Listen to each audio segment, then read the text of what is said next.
मैं कॉलेज के कैंपस में बैठी थी। जब मेरी क्लास पूरे हुए तो मैं अपनी सहेली के साथ बातें करने लगी। तभी मुझे रास्ते में जाते हुए मीरा दिखी। तभी मैंने मीरा को आवाज़ दी, मीरा इधर आओ। मेरी आवाज़ सुनते ही मीरा मेरे पास आ गई। हम दोनों बातें करने लगे। बातचीत के दौरान अचानक मुझे याद आया कि मैंने सुना है कि आरती ने आत्महत्या कर ली। जब इस बारे में मैंने मीरा से जानना चाहा, आरती, मैं और मीरा तीनों हम बचपन की सहेलियां थीं। मीरा और आरती दोनों एक दूसरे की पड़ोसन थीं। मैं दूसरे गांव में रहती हूँ। भले ही आरती की 3 बार शादियाँ की गईं, लेकिन उसने आत्महत्या क्यों की? ऐसा सवाल मेरे मन में आया। मैं अपनी प्यारी सहेली की आत्महत्या से बेहद दुखी थी। आरती 9वीं कक्षा में पढ़ती थी, तभी उसकी पहली शादी हुई थी। आरती देखने में बहुत सुंदर थी। वह होशियार, शालीन, भविष्य के सपनों में रंगने वाली लड़की थी। उसने अपने जीवन में कई सपनों को चित्रित किया था, पर घर के लोगों ने उसकी जबरदस्ती शादी करवा दी। मेरे मन में इतने सारे सवाल थे कि मैं नहीं जानती थी कि मैं मीरा से कैसे पूछूं।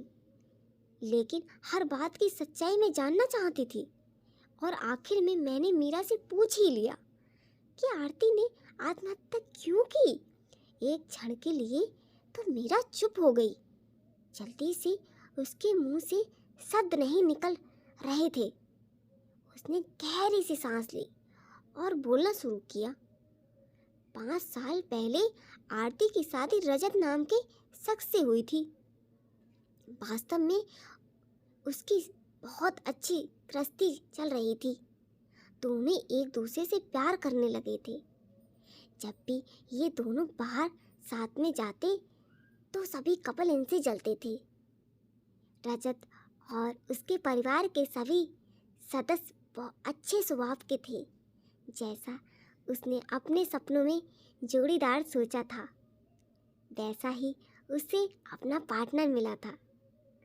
उसके घर की स्थिति मध्यम थी।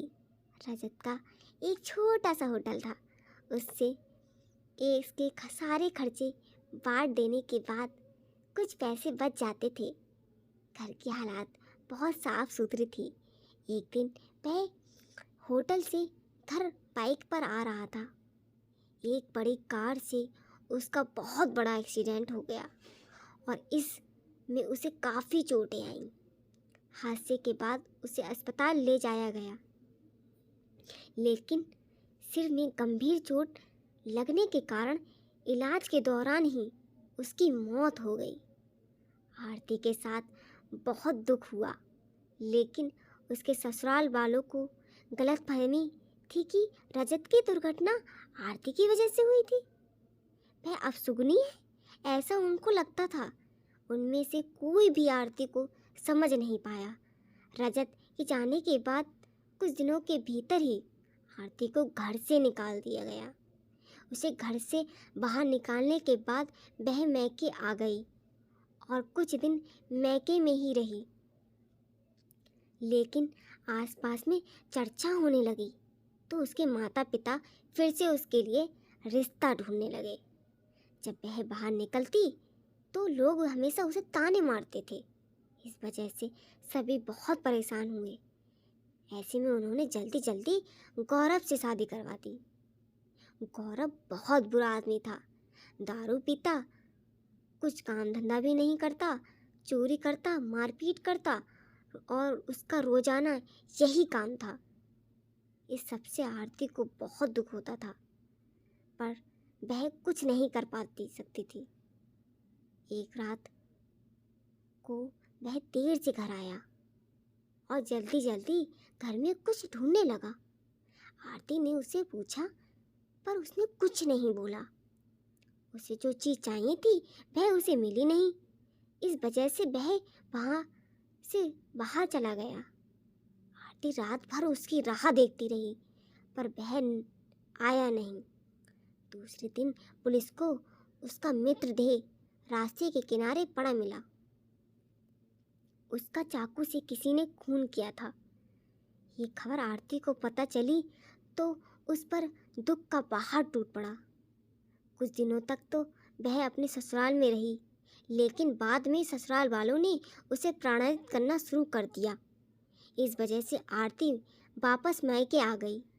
घर आकर कुछ दिनों तक ऐसे ही बीत गए।